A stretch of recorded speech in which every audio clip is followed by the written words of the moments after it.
Hi hello welcome to my YouTube channel Vishnumathi vlogs. இதுதான் நம்ம சேனலை ஃபஸ்ட் டைம் பார்க்குறீங்கன்னா மறக்காமல் நம்ம சேனலை சப்ஸ்கிரைப் பண்ணுங்கள். நம்ம சேனல் அப்டேட்ஸை உடனடி தெரிஞ்சுக்க பெல் ஐக்கானை ப்ரெஸ் பண்ணுங்கள். இன்றைக்கி நம்ம கிச்சனில் சப்பாத்திக்கு பெஸ்ட் காம்பினேஷனான காராமணி மசாலா எப்படி பண்ணுறதுன்னு நான் உங்ககிட்ட ஷேர் பண்ண போகிறேன்.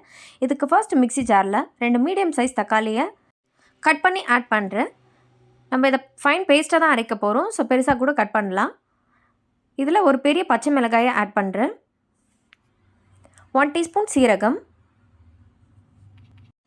இப்போ இதை நல்லா ஃபைன் பேஸ்ட்டாக அரைச்சி எடுத்துக்க போகிறோம். பாருங்கள், நல்லா இந்த மாதிரி ஃபைனாக அரைச்சி எடுத்துருக்கேன்.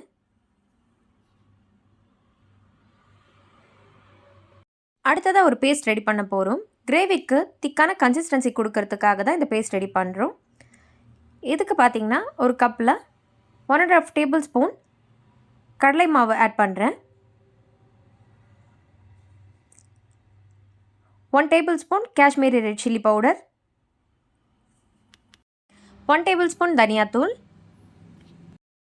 1/2 table spoon garam masala, 1 teaspoon சீரகத்தூள், 1/2 டீஸ்பூன் மஞ்சள் தூள். இப்போ இதில் கொஞ்சமாக தண்ணி ஆட் பண்ணி கட்டி இல்லாமல் நல்லா ஃபைனாக கரைச்சிக்கலாம். ஸ்பூன் யூஸ் பண்ணி கட்டி இல்லாமல் நான் மிக்ஸ் பண்ணிக்கிறேன். முடிஞ்ச அளவு கட்டி இல்லாமல் இந்த மாதிரி கரைச்சாச்சு. காராமணி மசாலா செய்ய ஸ்டார்ட் பண்ணிடலாம். இதுக்கு கடாயில் 4 டேபிள் ஸ்பூன் ஆயில் ஆட் பண்ணுறேன். ஆயில் நல்லா ஹீட் ஆன பிறகு 1 டீஸ்பூன் கடுகு ஆட் பண்ணுறேன். கடுகு நல்லா நமக்கு பொரியணும். இதில் நெக்ஸ்ட்டு 1 டீஸ்பூன் சீரகம் ஆட் பண்ணுறேன். சீரகம் நல்லா பொரிஞ்ச பிறகு 5 காய்ந்த மிளகாய் ஆட் பண்ணுறேன்.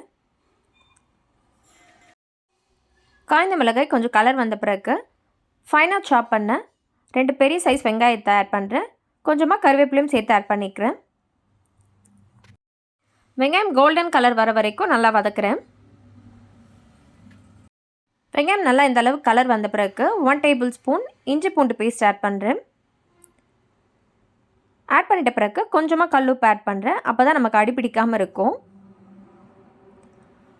இந்த இஞ்சி பூண்டு பேஸ்ட்டோட ரா ஸ்மெல் போகிற வரைக்கும் நல்லா நம்ம வதக்கணும்.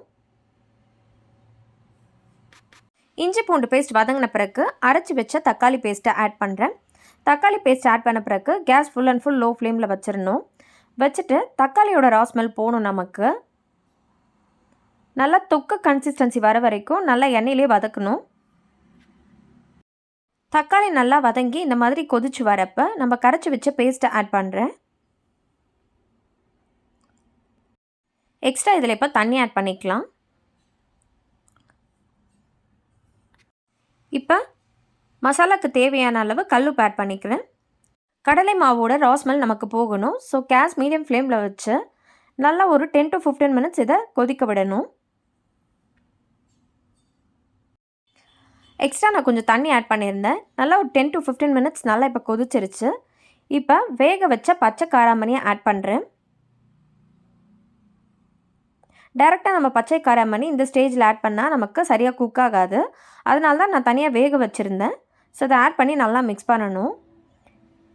இப்போ நமக்கு இந்த கிரேவி வந்து திக் கன்சிஸ்டன்சி வர வரைக்கும் நல்லா கொதிக்க வைக்க போகிறோம். நம்ம ஆட் பண்ண தண்ணி கொஞ்சம் சுருண்டு வந்திருக்கு.